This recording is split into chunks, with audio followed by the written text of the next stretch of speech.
আল্লাহর হাবিব সাত সালামের কিনারে এসে দাঁড়াইলেন, দাঁড়িয়ে বলে আমার আল্লাহ, ওগো আমার আল্লাহ, আমার সাহাবীকে তো আমি পাঠিয়েছিলাম তার বিবাহের মার্কেট করার জন্য। আল্লাহ গো,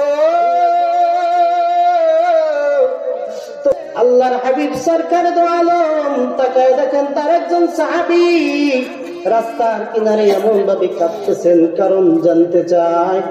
আল্লাহর হাবিব জিজ্ঞেস করলেন, ও আমার সাহাবী সাদ সালামি, কি কারণে তুমি রাস্তার কিনারের মধ্যে বসে বসে কাঁদতেছো? সুবহানাল্লাহ। আল্লাহর হাবিবের সাহাবী কাঁদতেছেন, আল্লাহর হাবিবকে দেখে দাঁড়ালেন, দাঁড়িয়ে সালাম দিলেন আর বললেন, ইয়া রাসূলুল্লাহ, ইয়া হাবিবাল্লাহ, আমার মনে বড় দুঃখ, মনে বড় কষ্ট, কি কারণে কাঁদি? আল্লাহর হাবিব জানতে চাইলেন, ও সাদ সালামি, কেন তুমি কাঁদো, কারণটা কি? আল্লাহর হাবিবের দরবারে বলেন, ইয়া রাসূলুল্লাহ, ইয়া হাবিবাল্লাহ, মনে বড় দুঃখ আর কষ্ট নিয়ে আমি 8 মাস যাবৎ ঘুরলাম মদিনার আনাচে কানাচে। এবার মার্কেটে চলে গেলেন, মার্কেট করার জন্য কাপড় চোপড় সব কিছু কেনার জন্য যখন মার্কেটে গেলেন, পরিস্থিতি গ্রহণ চলছে, এমন সময়ে কে যেন মদিনার মার্কেটের অলিতে গলিতে ডেকে ডেকে বলে, ও আল্লাহর বান্দারা, ও আল্লাহর হাবিবের সাহাবীরা, কে কোথায় আছো? আল্লাহর হাবিব তো আর মদিনায় থাকতেছেন না, যুদ্ধের ডাক এসে গেছে, যুদ্ধের ময়দানে যেতে হবে। কে আছো? নবীর সঙ্গে যুদ্ধের ময়দানে ঝাঁপিয়ে পড়বে, চলো। আরো জোরে বলেন সুবহানাল্লাহ। আমি হইলাম বেটে, লম্বা চূড়া নয়, খাটো মানুষ, আমার দেখতে চেহারা সুরত ভালো না, কালো সাহাবী। তেমন আমার জামার কোনো পকেট নাই, জামার পকেটে যদি হাত দেই, এক পাশ দিয়ে হাত দেই, আর এক প্রান্ত দিয়ে হাত বের হয়ে যায়, কারণ পকেটটাও ভালো না, টাকা পয়সা নাই, আমি বড় গরিব সাহাবী। ইয়া রাসূলুল্লাহ, ইয়া হাবিবাল্লাহ, চাইতে যখন বলেছেন, ওই আপনার মদিনা শহরের মধ্যে একজন নারী, পরম সুন্দরী নারী আছে, যাকে মদিনার মানুষগুলো ওরে মদিনা নামে টাইটেল দিয়েছে। সুন্দরী মেয়েটা বলে, ও বাবা যাই, ও আমার বাবা, আপনি যদি নাও বলেন, আপনি চিন্তা করতেছেন আমার ভবিষ্যৎ কি হবে, কিন্তু আমি দেখতেছি আল্লাহর হাবিবের প্রস্তাব যেখানে, সেখানেই তো সবচেয়ে আলো আছে, না না? আপনি দেখতেছেন আমার জীবনটা অন্ধকার এই কালো সাহাবীর সাথে বিবাহ হওয়ার কারণে, কিন্তু আমি দেখি আমার নূর নবীজির সাদাকায় এই চিঠির প্রস্তাবের কারণে আমার পুরো জীবনটা আলোকিত হয়ে যাবে। জোরে বলেন সুবহানাল্লাহ। বিয়ে করতে হইলে মোহরানা লাগে কি লাগে না? লাগে। বর্তমান সময়ে লাগে না নাকি? বিয়ে তো উল্টা পাইলে মোহরানা মেয়ের বাড়ির থেকে আনা হয়, ঠিক না? আল্লাহর জান্নাতের ওই হুরেরা তড়িঘড়ি করে যখন জমিনে আসতেছিল, আমি দেখলাম তাদের কাপড়গুলো একটু এলোমেলো হয়ে যাচ্ছে। আমি তো নবী মুহাম্মদুর রাসূলুল্লাহ, এই বিষয়টা দেখতে পারি না, সাথে সাথে আমার চেহারাটা আমি অন্যদিকে ঘুরে ফেললাম। আরো জোরে সুবহানাল্লাহ। নবীর সুন্নতের দাম আছে না নাই? নবীকে মহব্বত করার দরকার আছে না নাই? ও যুবক ভাইরা, বললেন আন-নিকাহু সুন্নতি ফামান রাগিবা আন সুন্নতি ফালাইসা মিন্নি। আচ্ছা বলেন তো, বিবাহ করা কি সুন্নাত? বিভিন্ন পর্যায়ে মাসালা হয়, কারো জন্য ওয়াজিব হয়, কারো জন্য সুন্নাত হয়, কারো জন্য আবার হারামও আছে। কিন্তু স্বাভাবিকভাবে বিবাহ করাটা হচ্ছে সুন্নাত। কি সুন্নাত? আল্লাহর হাবিবের এই হাদিস মুবারক শুনে একজন সাহাবী আমল করতে পারতেছেন না, দীর্ঘ 8 মাস যাবত মদিনাতুল মুনাওয়ারায় ঘুরলেন, আনাচে কানাচে ঘুরলেন। সাহাবীর নাম হাদিস শরীফের মধ্যে এসেছে হযরতে সাদ সালামি রাদিয়াল্লাহু তাআলা আনহু। একদিন আল্লাহর হাবিব সরকার দো আলম পথ দিয়ে হেঁটে যাচ্ছেন, এমন সময় রাস্তার কিনারের দিকে তাকায় দেখেন আল্লাহর হাবিবের একজন সাহাবী হযরতে সাদ সালামি রাদিয়াল্লাহু তাআলা আনহু রাস্তার কিনারের মধ্যে বসে চোখের পানি ফালাইয়া কান্দে। দুইটা চোখের পানি অঝর দ্বারায় ফালাচ্ছে না, কাঁদতেছেন। আল্লাহর হাবিব সরকার দো আলম তাকায় দেখেন তার একজন সাহাবী রাস্তার কিনারে এমন ভাবে কাঁদতেছেন, কারণ জানতে চায়। আল্লাহর হাবিব জিজ্ঞেস করলেন, ও আমার সাহাবী সাদ সালামি, কি কারণে তুমি রাস্তার কিনারের মধ্যে বসে বসে কাঁদতেছো? সুবহানাল্লাহ। আল্লাহর হাবিবের সাহাবী কাঁদতেছেন। আল্লাহর হাবিবকে দেখে দাঁড়ালেন, দাঁড়িয়ে সালাম দিলেন আর বললেন, ইয়া রাসূলুল্লাহ, ইয়া হাবিবাল্লাহ, আমার মনে বড় দুঃখ, মনে বড় কষ্ট, কি কারণে কাঁদি? আল্লাহর হাবিব জানতে চাইলেন, ও সাদ সালামি, কেন তুমি কাঁদো, কারণটা কি? আল্লাহর হাবিবের দরবারে বলেন, ইয়া রাসূলুল্লাহ, ইয়া হাবিবাল্লাহ, মনে বড় দুঃখ আর কষ্ট নিয়ে আমি 8 মাস যাবত ঘুরলাম, মদিনার আনাচে কানাচে কিনারার দিকে ঘুরলাম, আর আপনার একটা সুন্নাতের আমল করার চেষ্টা করলাম। কিসের আমল? বলেন, কিসের আমল? সুন্নাতের আমল। আপনার একটা সুন্নাতের আমলের জন্য আমি আজকে 8 মাস যাবত মদিনার আনাচে কানাচে ঘুরলাম, কারণ আপনি বলেছেন আন-নিকাহু সুন্নতি, নিকাহ বিবাহ করা আমি রাসূলের একটা সুন্নাত। আর যে ব্যক্তি আমার সুন্নত ছেড়ে দিবে সে ব্যক্তি আমার উম্মত নয়, আমার উম্মতের দলভুক্ত না। ইয়া রাসূলুল্লাহ, ইয়া হাবিবাল্লাহ,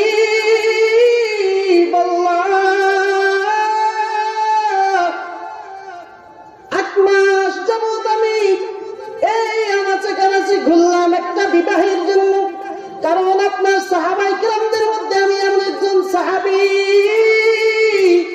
আমি হইলাম সবচেয়ে একজন কালো সাহাবী, যাকে আমি বিয়ের প্রস্তাব দেই। আপনার কোন সাহাবায়ে কেরামরা তাদের মেয়ে দেওয়ার জন্য আমার জন্য রাজি হয় না, কারণ ছিল আমি হইলাম অনেক কালো। 3 জন সাহাবীদের মধ্যে আমি একজন কালো সাহাবী। যেমন আমি ছিলাম, আমি হইলাম বেটে, লম্বা চূড়া নয়, খাটো মানুষ, আবার দেখতে চেহারা সুরত ভালো না, কালো সাহাবী। তেমন আমার জামার কোনো পকেট নাই, জামার পকেটে যদি হাত দেই, এক পাশ দিয়ে হাত দেই আর এক প্রান্ত দিয়ে হাত বের হয়ে যায়, কারণ পকেটটাও ভালো না, টাকা পয়সা নাই, আমি বড় গরিব সাহাবী। ইয়া রাসূলুল্লাহ, ইয়া হাবিবাল্লাহ, যার কারণে আমার কাছে কোনো মেয়ে, এই মদিনার কোনো মেয়ে রাজি হয় না বিবাহের জন্য। ইয়া রাসূলুল্লাহ, ইয়া হাবিবাল্লাহ, এই দুঃখে এই কষ্টে আপনার সুন্নাত না মানতে পেরে আমি আজ রোডের কিনারে, রাস্তার কিনারে বসে বসে চোখের পানি ফলাইয়া কান্দি। আল্লাহর হাবিব ডাক দিয়ে বলেন, ও সাদ সালামি, দুঃখ নিও না, কষ্ট নিও না মনে, আমি নবী তোমার জন্য আছি। নাই, দুঃখের কোনো কারণ নাই, বলো তাহলে তুমি কি বিবাহ করতে চাও? আল্লাহর হাবিবের সাহাবী বললেন, ইয়া রাসূলুল্লাহ, ইয়া হাবিবাল্লাহ, বিয়া করার আমার কত কোনো আউস নাই, কিন্তু খেয়াল করলাম আপনি বলেছেন আপনার একটা সুন্নত, আন-নিকাহু সুন্নতি, বিবাহ করাটা সুন্নত। ফামান রাকিবা আন সুন্নতি, যে ব্যক্তি একটা সুন্নত ছেড়ে দিবে, ফালাইসা মিন্নি, সে তো আপনার উম্মতের দলভুক্ত হতে পারে না, না জানি আপনার উম্মত থেকে আমি খারিজ হয়ে যাই। একটা সুন্নতের জন্য আজকে আমি এভাবে কাঁদতেছি।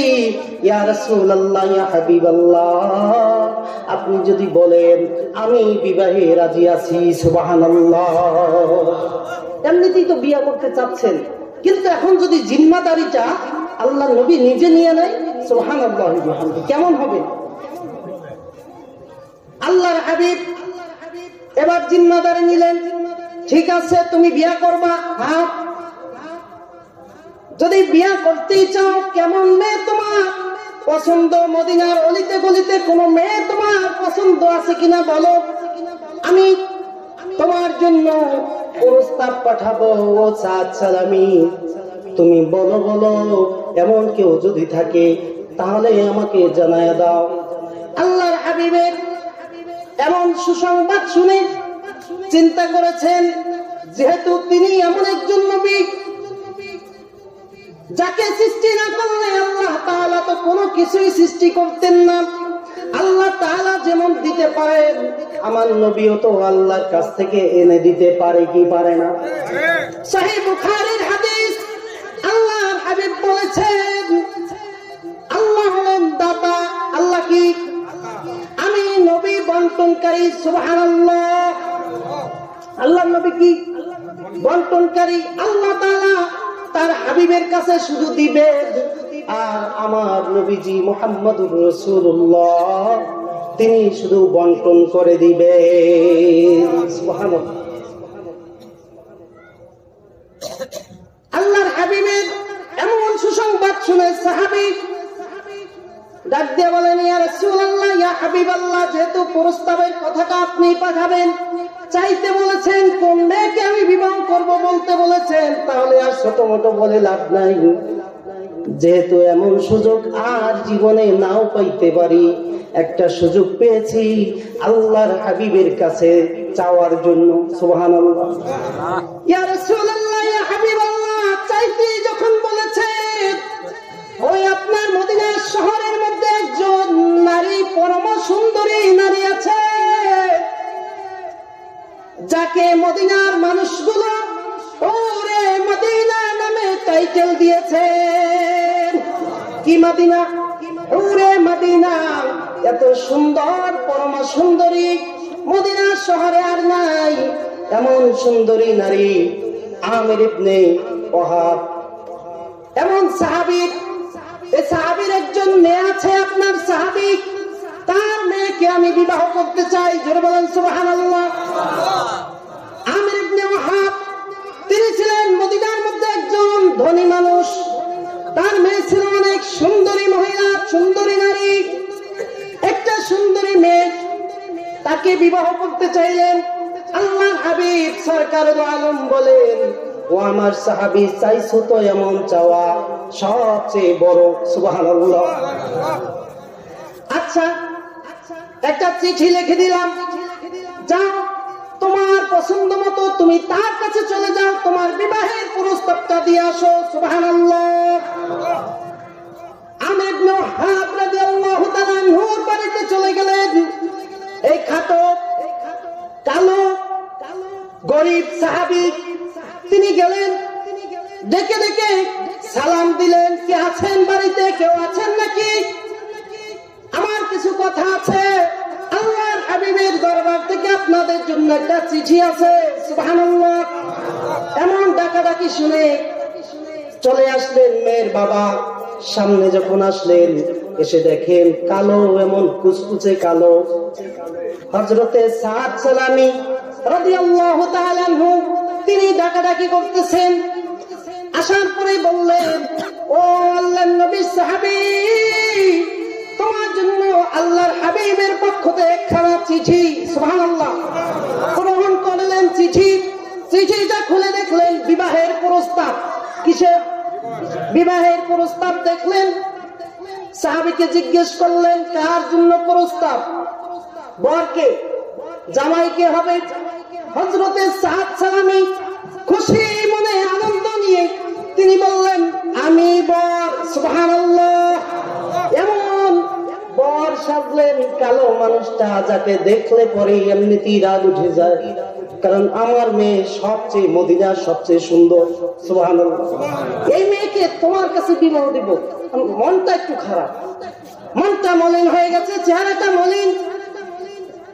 আল্লাহর হাবিবের সাহাবী হযরত সাদ সালামী রাদিয়াল্লাহু তাআলা আনহু তিনি ব্যাক করে চলে আসলেন। আল্লাহর হাবিবের দরবারে এসে আবার কান্নাকাটি শুরু করলেন। ইয়া রাসূলুল্লাহ, ইয়া হাবিবাল্লাহ, মনে হয় আমার জীবনে কোনো বিবাহ নাই। চেষ্টা করেছি অনেক, আপনার চিঠিটাও পৌঁছে দিয়েছি, কিন্তু দেখলাম চেহারাটার ঢক বেশি ভালো না। কি কেমন যেন হয়ে গেল, আমার চেহারাটা দেখি তার চেহারাটা আমার চেয়েও কালো হয়ে গেছে। আল্লাহর হাবিবের চিঠি তো মনোযোগ দিয়ে পড়লেন, আবার বাসার ভিতরে চলে গেলেন। ওদিকে তার সুন্দরী মেয়ে কন্যা, তিনি চিন্তা করলেন যে আমি তো সব শুনেছি, চিঠিটা তো আর কোন সাধারণ মানুষের নয়, আল্লাহর হাবিবের দরবার থেকে, আল্লাহর হাবিবের পক্ষ থেকে চিঠি এসেছে। বর কি হবে সেটা আমার দেখার দরকার নাই, আমি মুহাম্মদুর রাসূলুল্লাহ হুকুম, তার আদেশ, তার প্রস্তাব আমি মেনে নেব। সুবহানাল্লাহ। আল্লাহর হাবিবের ওই সাহাবী সুন্দরী নারীর বাবা যখন ঘরের ভিতরে গেলেন, জিজ্ঞেস করলেন বাবা কে এসেছিল, কি নিয়ে এসেছিল? বলে না তোমার জানার দরকার নাই, কি হয়েছে আমি দেখতেছি। আমির ইবনে হাবেব সুন্দরী মেয়েটা বলে ও বাবা যাই, ও আমার বাবা, আপনি যদি নাও বলেন, আপনি চিন্তা করতেছেন আমার ভবিষ্যৎ কি হবে, কিন্তু আমি দেখতেছি আল্লাহর হাবিবের প্রস্তাব যেখানে, সেখানেই তো সবচেয়ে আলো আছে না না। আপনি দেখতেছেন আমার জীবনটা অন্ধকার এই কালো সাহাবীর সাথে বিবাহ হওয়ার কারণে, কিন্তু আমি দেখি আমার নূর নবীজির সাদাকায় এই চিঠির প্রস্তাবের কারণে আমার পুরো জীবনটা আলোকিত হয়ে যাবে। বলেন সুবহানাল্লাহ। আমার ভাইয়েরা বন্ধুরা, ওই যে মেয়েটা বলল বাবা আর দেরি করো না, না জানি আবার আল্লাহর হাবিব তোমার প্রতি নারাজ হয়ে যায়, আমার প্রতি বেজার হয়ে যায়। যাও যাও, চলে যাও ওই মসজিদে নববীতে, যেইখানে আছেন আমার আপনার প্রিয় নবী মুহাম্মদুর রাসূলুল্লাহ সাল্লাল্লাহু আলাইহি ওয়াসাল্লাম। আমির ইবনে হাব তিনি চলে গেলেন সুসংবাদ জানাইতে যে ইয়া রাসূলুল্লাহ, ইয়া হাবিবাল্লাহ। তিনি মসজিদে নববীতে গিয়ে দেখেন এক পাশে ওই সাদ সালামী এখনো মসজিদে নববীর কিনারায় কাঁদে, আর আল্লাহর হাবিব সাল্লাল্লাহু আলাইহি ওয়াসাল্লাম তাকে সান্ত্বনা দিতেছেন। সুবহানাল্লাহ। বুঝাচ্ছেন যে ও সাহাবী চিন্তা করো না, দেখি আল্লাহ তাআলার পক্ষ থেকে কি ফয়সালা আসে। সুবহানাল্লাহ। হযরত আমির ইবনে হাব আল্লাহর হাবিবের দরবারে চলে গেলেন। আল্লাহর হাবিবের দরবারে গিয়ে ডাক দিয়ে বলেন ইয়া রাসূলুল্লাহ, ইয়া হাবিবাল্লাহ, আপনি যেই চিঠি দিয়েছেন, যেই প্রস্তাব দিয়েছেন, ওই প্রস্তাব আমি ফিরাতে পারি না। আপনি যা বলবেন আজকে আমি তাই মেনে নিব। আমি ওই বিয়েতে রাজি, আমার পরমা সুন্দরী ওই আমার মেয়েটাও এই বিয়ের প্রস্তাবে রাজি। আল্লাহর হাবিব সরকারে দো আলম জিজ্ঞেস করলেন এবার তো ফয়সালা হয়ে গেছে, বিবাহ হবে, ঠিক আছে রেডি হও। ও সাদ সালামী তুমি আমার রেডি হও, তোমার বিয়ে হয়ে যাবে, প্রস্তুতি নাও। বিয়ে করতে হইলে মোহরানা লাগে কি লাগে না? লাগে। বর্তমান সময়ে লাগে না নাকি? বিয়ে তো উল্টা পাইলে মোহরানা মেয়ের বাড়ির থেকে আনা হয়, ঠিক না? যাই হোক, ওদিকে আমি যাচ্ছি না। আমি আলোচনা যেহেতু সময় সংক্ষেপ, তবে রাসূলের সুন্নাহকে অনুসরণ প্রত্যেকটা ক্ষেত্রে করার দরকার আছে না? আছে। এই সাহাবী থেকে শিক্ষা নেবেন। আল্লাহর হাবিব তার সাহাবীকে জিজ্ঞেস করলেন, ও সাহাবী, তুমি বিবাহ করবা, তোমার মোহরানার টাকাটা আছে কিনা? হযরতে সাদ সালামী ডেকে বলেন, ইয়া রাসূলুল্লাহ, ইয়া হাবিবাল্লাহ, এজন্য তো আমার এত কান্না। আপনি জানেন আমি গরিব মানুষ, আমার চেহারা ভালো না, কোনো দক্ষতা নাই, কোনো যোগ্যতা নাই বিয়া করার, কিন্তু আপনি প্রস্তাব দিয়েছেন, সব রাজি। সব কি রাজি? আপনি সিদ্ধান্ত নেন কি করবেন। আপনি যখন প্রস্তাব পাঠাইছেন, মোহরানাটাও আপনি ব্যবস্থা করেন। সুবহানাল্লাহ। প্রথমেই আল্লাহর হাবিব বললেন, যেহেতু তোমার টাকা পয়সা নাই, তাহলে মোহরানা যেহেতু লাগবে, তো কম সম ধরে লাভ নাই। তোমার মোহরানা নির্ধারণ করা হবে 400 দিরহাম। আর আস্তে কোন সুবহানাল্লাহ। পুলিশ আছে, ধরে নিব সুবহানাল্লাহ কইলে, একটু জোরে বলেন সুবহানাল্লাহ। তৎকালীন সময়ে 400 দিরহাম। এখন যদি চিন্তা করেন, চিন্তা করে শেষ করতে পারবেন না, কোটি কোটি টাকা আসবে। আল্লাহর হাবিব বলেন, তোমার বিয়ের মোহরানা হবে 400 দিরহাম। সুবহানাল্লাহ। আল্লাহর হাবিবের সাহাবী সাদ সালামী ডেকে বলে, ইয়া রাসূলুল্লাহ, ইয়া হাবিবাল্লাহ, কি শোনাচ্ছেন আমি জানি না, মনে হয় সামনের আর 10 বছরেও আমার বিবাহ হবে না, কারণ এত টাকা আমি কই পাবো। আল্লাহর হাবিব বলেন, চিন্তা করো না, আমার 2জন সাহাবী আছে, 2জন জামাতা আছে, যাও যাও তাদেরকে জানায় দাও, মোহরানার ব্যবস্থাটা আমার পক্ষ থেকে যেন তারা করে দেয়। আল্লাহর হাবিব সরকারে দো আলম বললেন, ও সাহাবী, চিন্তার কোনো কারণ নাই, আমার কাছে ফয়সালা আছে, সমাধান আছে। সমস্যা যেখানে সমাধানও আছে সেখানে। সুবহানাল্লাহ। আল্লাহর হাবিব বলেন, যাও, আমার 2জন জামাতা আছে, একজন হলো উসমান গনি রাদিয়াল্লাহু তাআলা আনহু, আরেকজন হযরতে আলী, তাদের কাছে যাইবা। আল্লাহর হাবিবের সাহাবী হযরতে উসমান রাদিয়াল্লাহু তাআলা আনহুর দরবারে গেলেন, হযরতে আলীর দরবারে গেলেন, 2জন সাহাবীর কাছে গেলেন আর বললেন, আমার মোহরানা নির্ধারণ করা হয়েছে 400 দিরহাম। কত? 400 দিরহাম। আপনাদের 2জনকে ব্যবস্থা করতে বলেছেন। উসমান রাদিয়াল্লাহু তাআলা আনহু তিনি চিন্তা করেন, আমি 2 আর আমার আলী তিনি 2, কত? 400 দিরহাম হয়ে যায়। 200 400 দিরহাম। কিন্তু মোহরানা হইল, এবার বিবাহ করতে স্ত্রীকে কিছু দেওয়া দরকার আছে না নাই? কাপড় চোপড়, সোনো পাউডার, যা কিছু দরকার দেওয়া লাগবে কি লাগবে না? এই দেশে কি কয়, দিলে কি কয়? আমাদের দেশে বলে পয়নামা। পয়নামা দাও। আচ্ছা আচ্ছা, মিলেই তো গেছে, আলহামদুলিল্লাহ। তাই পয়নামা কিনতেও তো টাকা লাগবে, 200 দিরহাম দিলে হবে না। হযরত উসমান রাদিয়াল্লাহু তাআলা আনহু তিনি 200 থেকেও আরো কিছু বাড়ায় দিলেন। হযরত আলী রাদিয়াল্লাহু তাআলা আনহু তিনিও কিছু বাড়ায় দিলেন। ঠিক আছে, এই নাও তোমার টাকা, এবার তুমি বিয়ের জন্য প্রস্তুতি নাও।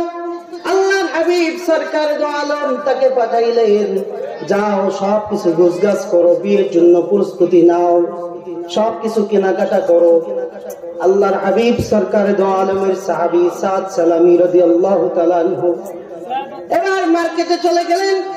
মার্কেট করার জন্য, কাপড় চোপড় সবকিছু কেনার জন্য যখন মার্কেটে গেলেন, প্রস্তুতি গ্রহণ চলছে। এমন সময়ে কে যেন মদিনার মার্কেটের অলিতে গলিতে ডেকে ডেকে বলে, ও আল্লাহর বান্দারা, ও আল্লাহর হাবিবের সাহাবীরা, কে কোথায় আছো? আল্লাহর হাবিব তো আর মদিনায় থাকতেছেন না, যুদ্ধের ডাকে এসে গেছে, যুদ্ধের ময়দানে যেতে হবে।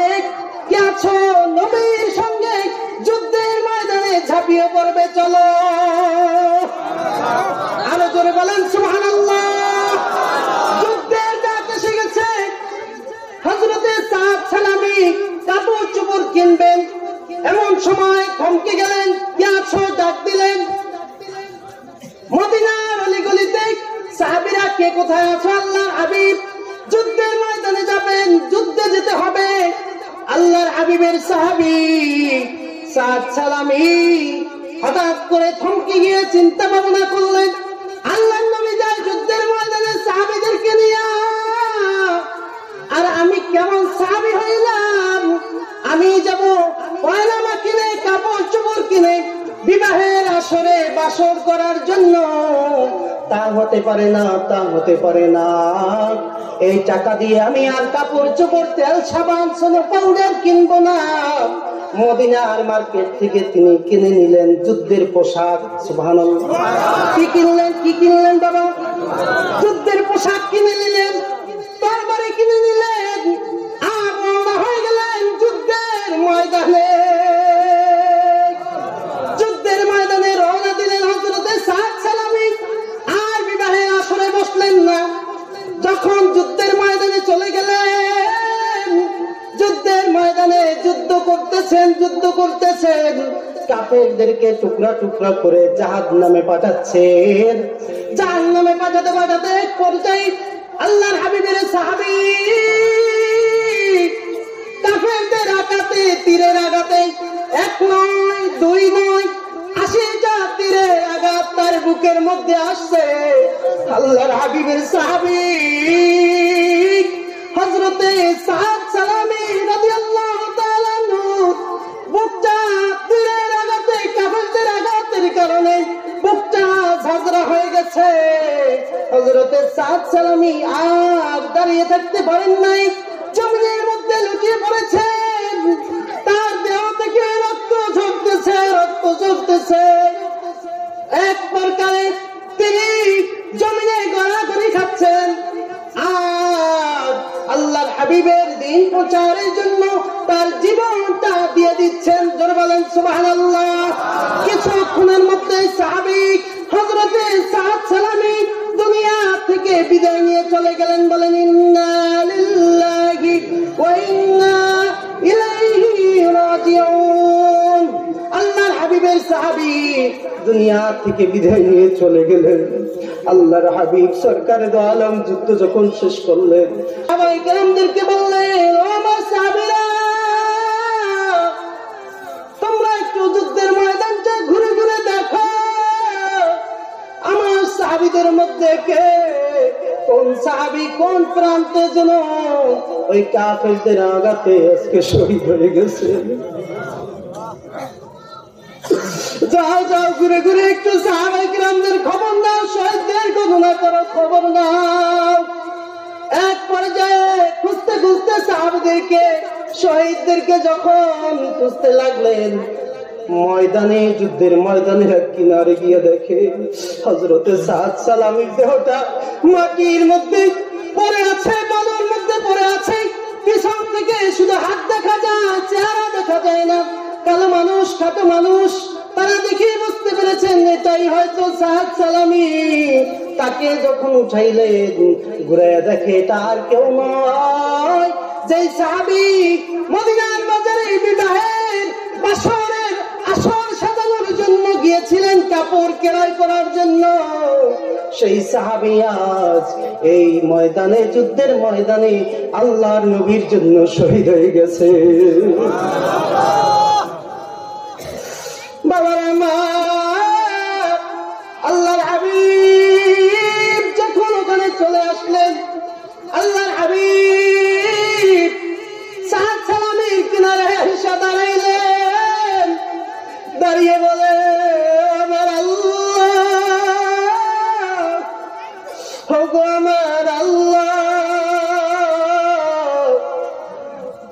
আমার সাহাবীকে তো আমি পাঠিয়েছিলাম তার বিবাহের মার্কেট করার জন্য। আল্লাহ গো, তোমার দ্বীন ইসলাম কায়েম করার জন্য, তোমার প্রিয় নবীকে ভালোবাসার জন্য তোমার বান্দা আর বিবাহের মার্কেট করে নাই। তাকায় দেখো, জমিনের মধ্যে রক্ত জড়াইয়া দুনিয়া থেকে বিদায় নিয়ে চলে গেছে। আল্লাহ পাক রব্বুল আলামিনকে দেখে বলেন, আর আল্লাহর হাবিবের চক্ষু মোবারক দিয়া দুইটা চোখের পানি ফলাইতেছে। আল্লাহ পাক রব্বুল আলামিন সাথে সাথে জিবরাইল আমিনকে পাঠায় দেয়, ও জিবরাইল যাও যাও, আমার হাবিবের চোখের পানির দাম অনেক বেশি, আমি আমার হাবিবের কান্না চোখের পানি সহ্য করতে পারি না, জানায় দাও আর নিষেধ করে দাও, কান্না করতে হবে না। আপনার সাহাবী আল্লাহ তাআলার দরবারে কবুল হয়ে গেছে। ইয়া রাসূলুল্লাহ, ইয়া হাবিবাল্লাহ, আপনার সাহাবীর এই শহীদি মর্যাদা আল্লাহ তাআলার কাছে শহীদ হওয়াটা এত দামি, এত মর্যাদাপূর্ণ হয়েছে।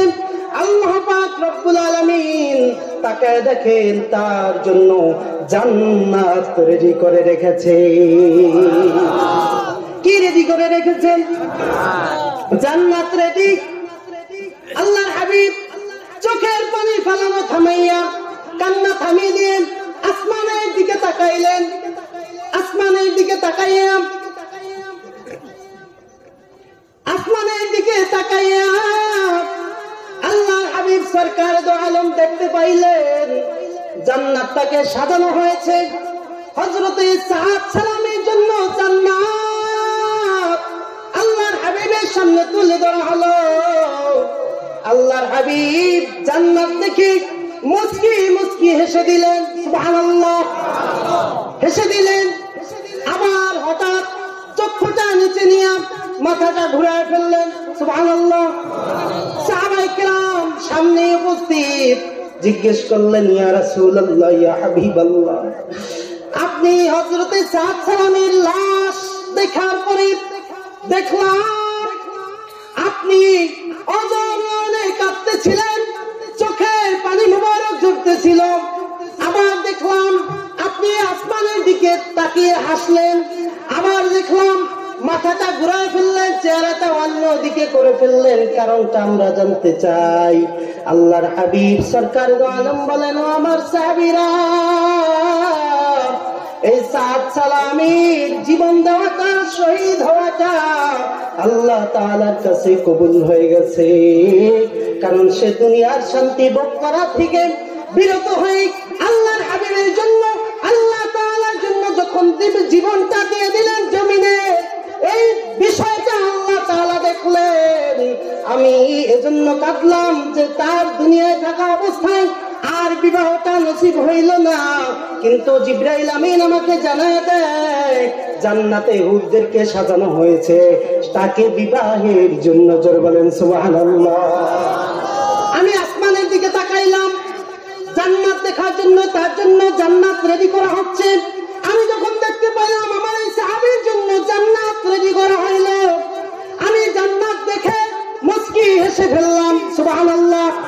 আমি হেসে ফেললাম, আবার হঠাৎ চেহারাটা ঘুরে ফেললাম। এই কারণে যে কারণ হলো আল্লাহর হাবিব সরকার দো আলম তিনি দেখতে পাইলেন আল্লাহর নবীর ওই সাহাবী হযরতে সাদ সালামী রাদিয়াল্লাহু তাআলা আনহু এই শহীদি মর্যাদার কারণে, বিবাহ করতে না পারার কারণে আল্লাহ পাক রব্বুল আলামিন আসমানের সকল দরওয়াজাগুলো খুলে দিয়েছেন।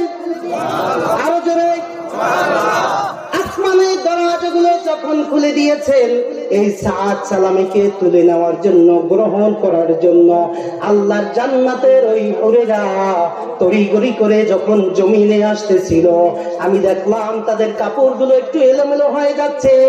আমি তো নবী মুহাম্মদুর রাসূলুল্লাহ এই বিষয়টা দেখতে পারি না, সাথে সাথে আমার চেহারাটা আমি অন্যদিকে ঘুরে ফেললাম। আরো জোরে সুবহানাল্লাহ। নবীর সুন্নতের দাম আছে না নাই? নবীকে মহব্বত করার দরকার আছে না নাই? ও যুবক ভাইরা, আল্লাহর নবীর অনুসরণে যদি বিবাহ করতে যাও, বিবাহ করতে